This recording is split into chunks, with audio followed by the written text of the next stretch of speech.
Hello, everyone, and welcome to the VIDA podcast, where we help educate military veterans and their spouses on opportunities in Web3. Our plan is to host a series of industry leaders, many of whom are veterans or spouses themselves, so that we can learn about their journey down the crypto rabbit hole while understanding opportunities for transitioning veterans in the industry. I'm Chris Perkins, president of Coin Funds. I'm a combat Marine veteran who spent 15 years on Wall Street before transitioning into the crypto space. And before we begin, I would like to thank our sponsor, Luca, who's dedicated their time and resources to make this podcast possible. For our 19th episode, we'll be speaking with IDF veteran Adam Sager, the founder of Seneca Blockchain. Welcome, Adam. Thank you, Chris. Great to be here. Yeah, appreciate it. First off, tell us about your background. I grew up in California. When I was 18, decided to move to Israel and volunteer for the IDF. Had no family or friends out there, but connection to Israel. And my father was a veteran of the U.S. military, but where I grew up in Northern California, there was no one that joined the military. No one from my high school, no one from my neighborhood. It just wasn't. Didn't even know that was an option. And so when I had the opportunity to serve, that was the option that I chose, and moved out to Israel and stayed out there 6 years, serving, and then in university, and moved back to the States, and have been pretty much in the tech world ever since.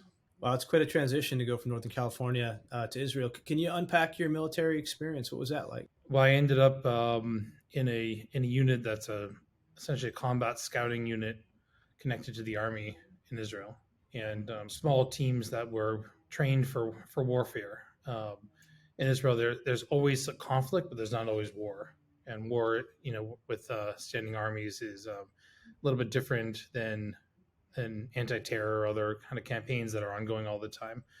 And so we trained for warfare primarily. We were very tech forward.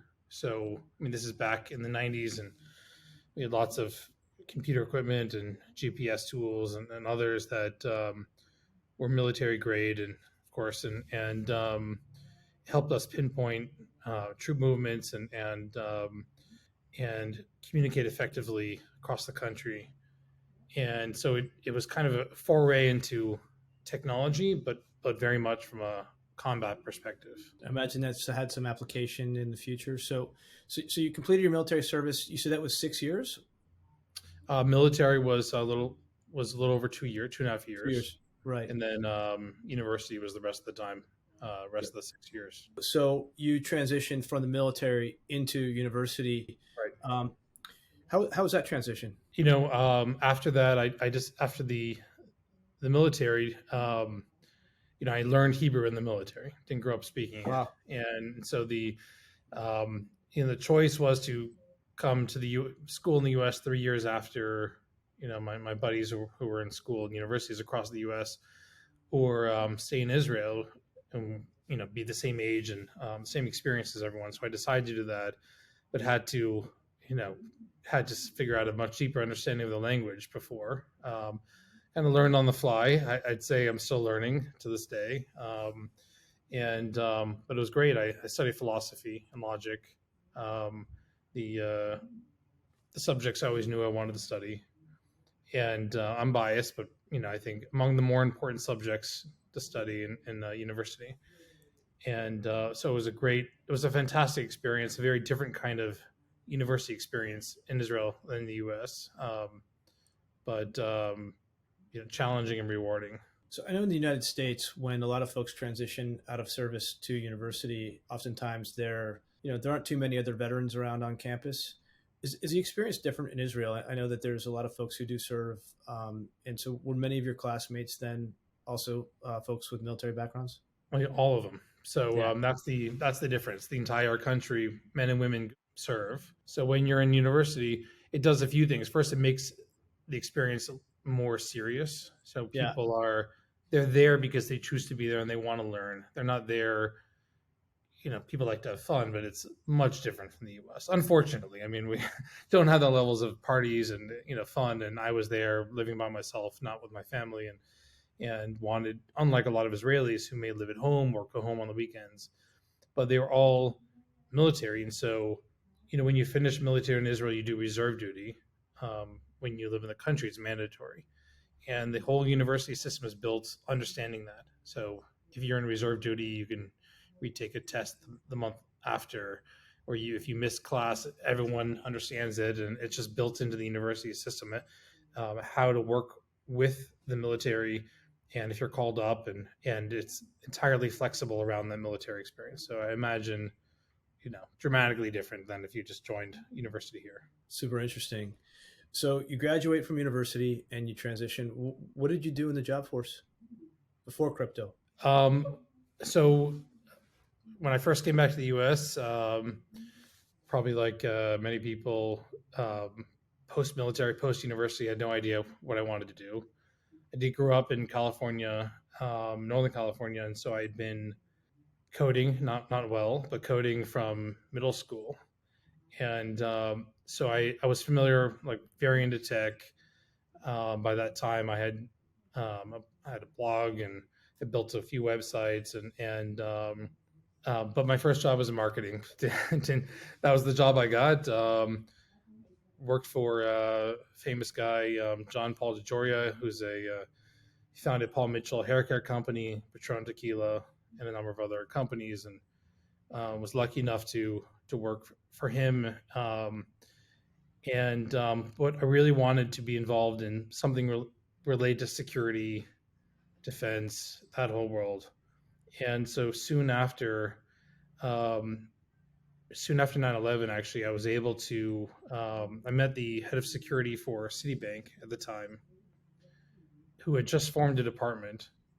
And he said, look, I'm forming this group.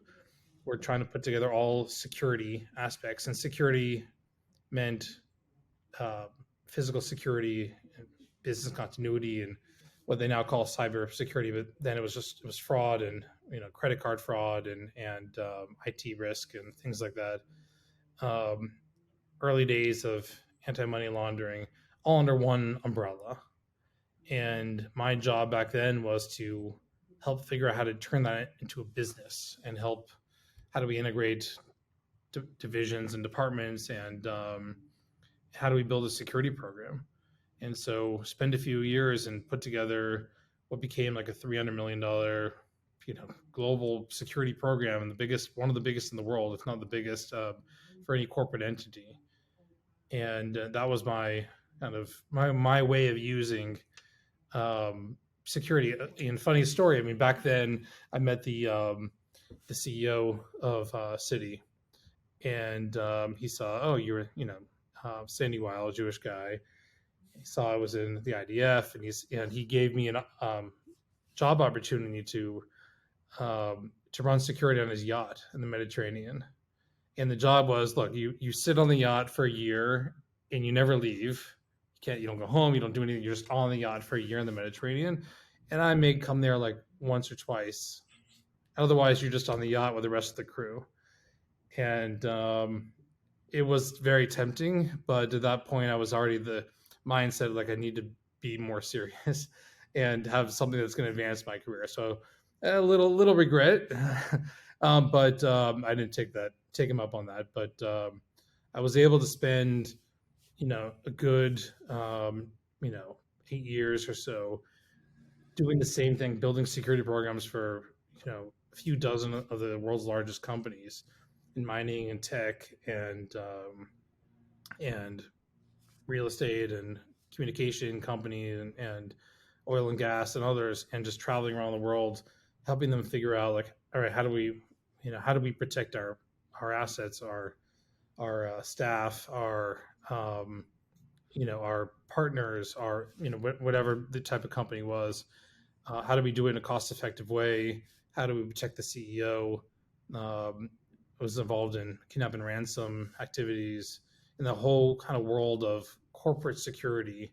That was my life for a number of years. Citi was my life for a number of years as well. Yeah. And we had there's some really good number of leaders were very supportive at the time, whether it was SUNY Hartford, who ran markets, or Dick Parsons was a vet as well, along with Mike O'Neill. So we had back-to-back chairmen of the board. Parsons was an Army vet, and then Mike O'Neill was a Marine. Great, great guy. So you ended up in crypto. How did that happen? During that time, I would always take breaks, and I just kept starting companies, and almost all of them were, I guess, unsuccessful. When in hindsight, I mean, some of them may have made some money in e-commerce and a fitness application, whatever.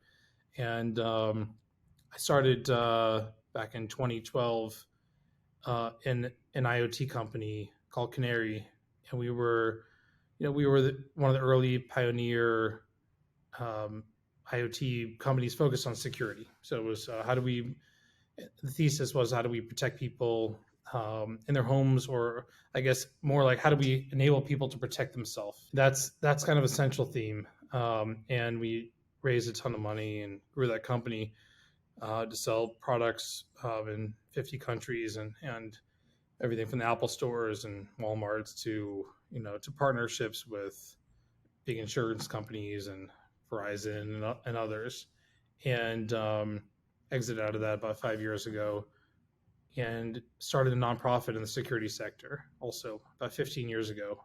Same idea and the concept being how do we help um, religious communities and schools and nonprofits protect themselves, and that became what's now the largest security. We believe the largest security focused nonprofit in the country. That has raised tens of millions of dollars and staff around the country and training thousands of people to protect their own schools and religious sites. Is growing rapidly, and unfortunately, because the need is there. And crypto, I've been involved as a passive, acquirer of crypto for a number of years. And a few years ago, I was working with some of my some guys that I've worked with in the past, and we were actually trying to solve problems for still the security kind of apparatus, law enforcement, military, and this wasn't a company, it wasn't consulting. It was at the time it was just, is there an interesting problem here to solve? And we spent time with traveling around to a number of different law enforcement around the country, meeting with chiefs of police and others about issues they were having with military as well, mostly in the U.S., but also a little bit in Israel. Spent time in Tampa and D.C. and other places, and we kept coming back to blockchain as a tool that could help solve some significant problems they were trying to solve.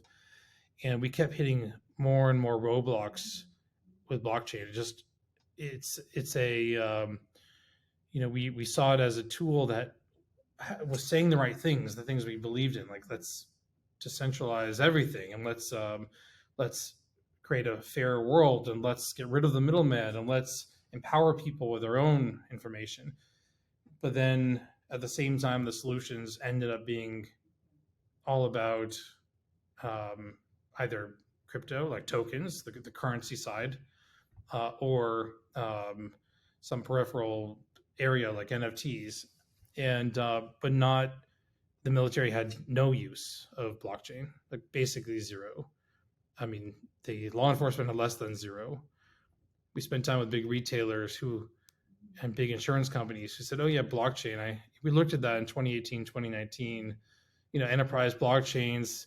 We have the guy, the mid-level manager who this is our blockchain guy. You go talk to him, and we're like, no. We're not trying to pitch anyone on blockchain. We're trying to look at the problems that these companies are having and seeing if blockchain is a tool that can help solve them. And so we got into it not because we were enthusiasts, which we were, not just for ideological reasons, although I think we had them pretty strongly, but because we were just shocked that no one else was doing it. No one else was saying can blockchain solve real business problems? And the proof is in the pudding. I mean, we like to joke that there's 10 million users a day of Tinder, and Ethereum has 400,000 daily users. and a lot of value, and it's fantastic, and I use it, and it's great, but if we want to like bring real value, both from a actual practical standpoint, but even a philosophical one, a new type of tech needs to be built, and so it was. We came to this just based on like it just felt like we had to solve this. Got it. And so you ended up as the founder of Seneca Blockchain. Can, Yeah, can you describe what Seneca is and what sure. your what is it, its purpose? So Seneca is a layer one permissionless blockchain that we created a structure called zero knowledge environments, which essentially allows for cloud-like applications to be built in a fully trusted, decentralized way. So we can onboard developers that are used to building on cloud, even on the AWS or other tools, and they can build in a very similar way full applications, and that application and all the critical functions of that application um, can become decentralized in this zero knowledge environment. And zero knowledge environment means the entire environment, not one function, exists in this in a structure where all the information is fully usable and functional like an application, but protected. So you can run everything from like a generative AI system in this ZK environment, full system, not a some kind of a representation of the system, and the outputs and the inputs are fully controlled through the smart contracts in the environment. So it allows for a business, be it an insurance company, real estate, oil and gas, anyone, to create a normal application that they would build anyway.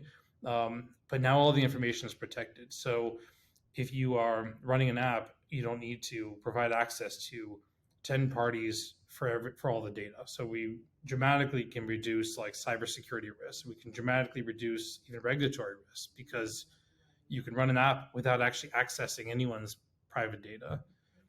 And so we think it fulfills a lot of the vision of what blockchain is supposed to be by essentially it's a blockchain built for everything that's not DeFi and NFTs. I mean, essentially you can run that too, but those are the areas that aren't our focus. DeFi, NFTs, and gaming, we kind of set on the side. There's enough people thinking about how to solve problems in those spaces, and we're looking at issues and problems and everywhere else. It sounds like it's pretty much an institutional focus, and institutions really value privacy. Is that part of it? I think so. Yes. I mean, we have the most. We have thousands of just everyday developers and startups on board. Sure. And they're the ones that will give us the fastest feedback and test new features. But yes, the focus of what we're doing is to enable what we call real world applications. So yes, institutions, government, uh, large enterprise companies. What's your vision for the company going forward? How would you like to see it scale? What's the final result desired here? Well, the blockchain, like many others, is being built as fully permissionless. So we and in the foundation. So we're building this. We obviously want this to be successful, but we want this to exist in a way so it's not like Adam's blockchain or someone's blockchain. It's there so that anyone can build an application, and our goal is to have this be the kind of fundamental building block for what a trusted uh, application of the future relies on. We measure that by what I mentioned before, the daily active users. If we want to, I think we'll get there long before, but our goal is to have more daily active users than Ethereum and other blockchains by the end of next year. So, as the founder of a layer one, like, what's a typical day like? I guess you can ask any startup founder will probably say the same thing. Doesn't matter, crypto, blockchain or not. My main job is I mean, it's not that it's easy, but it's pretty straightforward. I just need to find people that know what they're doing and help them do it and protect them and give them as much, you know, runway and strength and good colleagues as possible.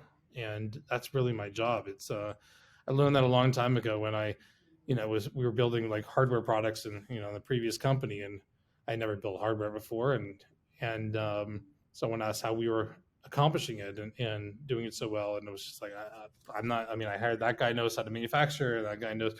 It's the same thing here. It's we need to find smart, hungry, creative people, many of which have experience in this domain, and many of which don't, but are just able to figure it out, like figure things out. And that's kind of the trait that like any startup looks for. Web3, it's the same. We if we were just copying what someone else was doing, I'd say that maybe more of a charted path. Like you could go on ChatGPT, say like what am I supposed to do today, but like there's probably less of that when it's all new and we're discovering every day. It's awesome. What advice would you have for a transitioning veteran if they're thinking about getting into Web3? I'd say a few things. Number one, read as much as possible. There's a ton of resources out there, and bring the passion that I think many veterans have. And it's like the philosophical passion of why do you join in the first place, and why were you in the military? And everyone has their own story, but I think a lot of people really believed in the cause of supporting the country and democracy and in the future. And some have been fulfilled in that cause. Others may have come out a little more jaded. But I think Web3 is very similar.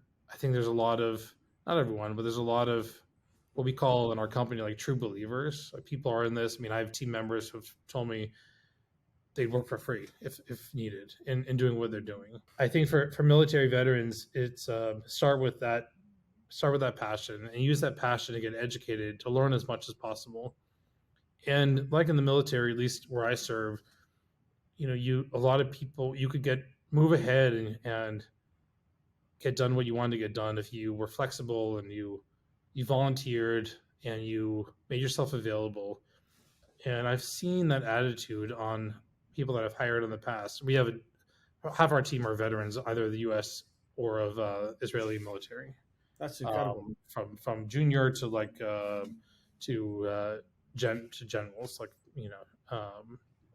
to like very senior experienced generals, and it's just a different mindset often where people are willing and able to figure things out, to get educated, and to dive into the task at hand. And startups are hard, and Web3 is hard, and making a difference is hard, and so the other trait would be just be willing to have grit and dive in, and hopefully the companies you find will appreciate that. I know a lot do. You're mentioning that leaders at City, so a big company, cared about it. I think a lot of leaders in Web3 understand and appreciate that kind of mentality. I appreciate that answer. So in crypto right now, we're kind of still in this winter period. Yes, we've had a bit of a rally earlier this year. And a lot of people have their heads down. But, for others, we're still super excited about the future of Web3. What excites you about the future, and what excites you about Web3? Yeah, I think it's they call it a winter, but I think the main thing it did was flush out, a lot of the NFT bros who are now, AI bros, I guess, and but like, there's so many interesting projects going on. What excites me is kind of is so closely tied to the foundation of America and how America started, and to be a little philosophical for a minute. I mean,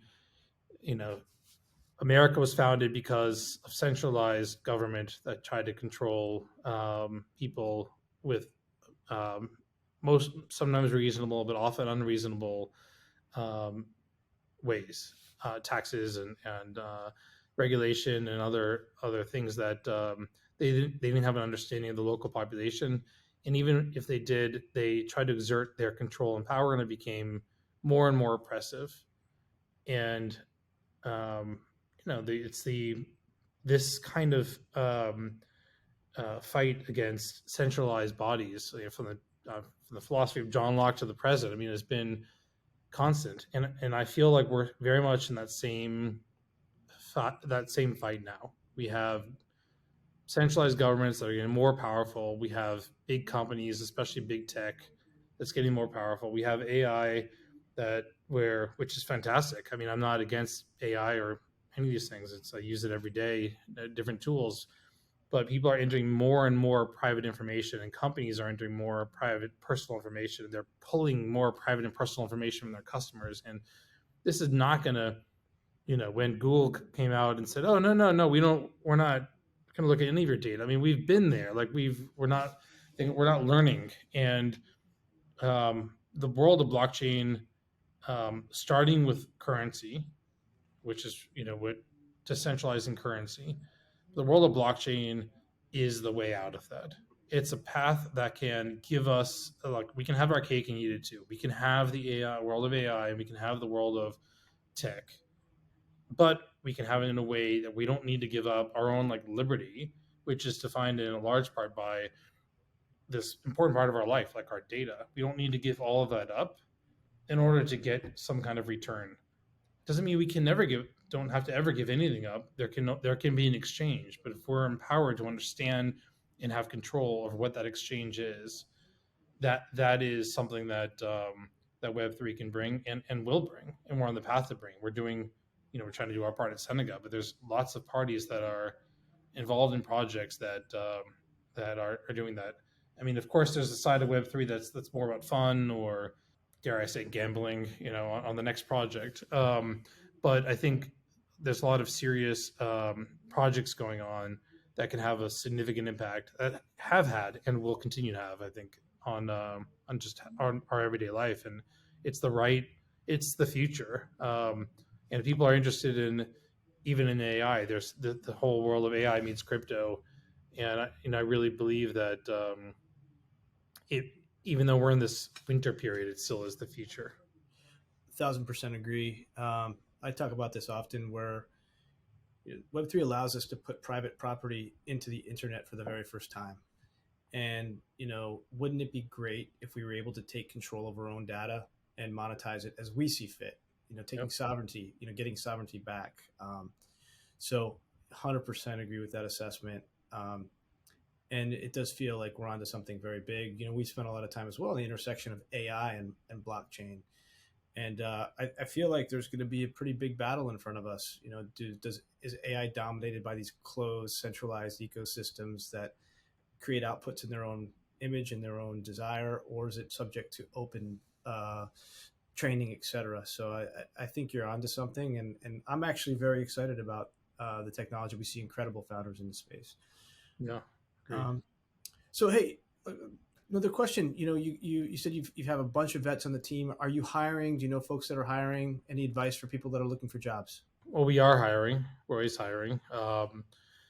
We are typically most of our posts are engineering these days. I think as we grow and scale, that may change. I've been on a multi-year quest of finding a great chief of staff, which I think is something that military, folks in the military are maybe well suited for. Also, that of course a term that came out of that world.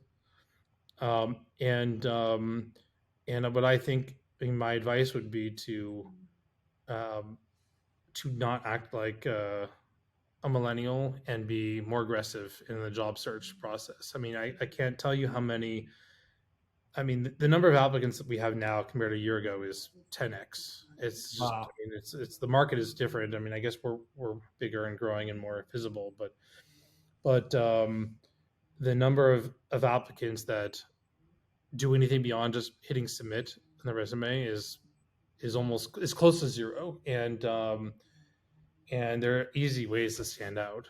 And so taking that kind of aggression that I'm sure a lot of vets have, and using that to your advantage and just doing some work. And when reaching out to founders, like first just reach out to them. You don't need to, you can submit, but then take the next step and learn something about the business and give a suggestion, or do something that which can be minor and take 10 minutes that could make you stand out. I think that veterans could be well suited for thinking about job search in a different way and be willing to take some risk yourself, like maybe take it on a position that breaks you into a field that you might be slightly uncomfortable with, or you may think is even beneath you what you can achieve. But startups are environments, especially where people can grow and evolve very, very rapidly into different positions. And being aware of that and diving into it, I think I mean, it's a good strategy for anyone, but I think veterans are well suited for that. Couldn't agree more. And how do people connect with you, Adam, and how do they learn more about Seneca? Yeah, I mean, Seneca, there's our sister company, like the for-profit organization is called Serve, SERV. So you can email me at adam@joinserve.com or find out more, seneca.tech, or anywhere, Discord or Twitter or anywhere else. And, hopefully this can inspire a number of veterans to be part of our community and just in general to embrace Web3 a little bit more. We need those voices. We need that experience in this world. Really appreciate it. Adam, just wanted to again thank you for coming on. Really, really appreciated your really thoughtful remarks today. And for those of you who are interested in learning more about VIDA, please connect with us on LinkedIn or Twitter. And if you have people that you want to recommend for future episodes, please connect with me at Perkins CR97. Adam, really appreciate it. And we'll talk soon, man. Thank you so much. Okay. And again, I also wanted to thank our sponsor, Luca, for doing what you do, and we're deeply appreciative of your support. For those interested in learning more about VIDA, please connect with me on LinkedIn or Twitter. Please hit me on Twitter at PerkinsCR97. Thank you so much, everyone. See you next time.